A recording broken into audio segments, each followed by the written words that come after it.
À travers ses capacités d'analyse, de veille et de plaidoyer, et grâce à la maîtrise de la bonne information, la société civile influence les politiques et les pratiques en matière d'endettement et de gestion de la dette publique. Franck Loufoua-Bessi, acteur de la société civile,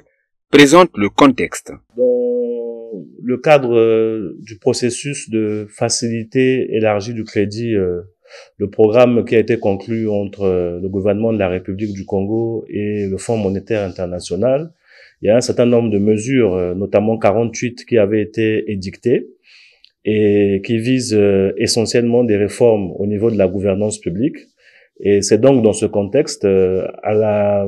lumière des mesures qui ont été arrêtées, que la société civile fait un travail de suivi pour s'assurer de la mise en œuvre de ces mesures, notamment pour s'assurer des réformes dans le cadre de la lutte contre la corruption. En tant que partenaire au développement, la société civile intervient auprès des décideurs pour veiller sur la gouvernance publique, a-t-il poursuivi. Le suivi du processus d'endettement, il repose essentiellement pour la société civile dans la série d'actions qui est mise en œuvre pour s'assurer justement de l'accomplissement des différentes réformes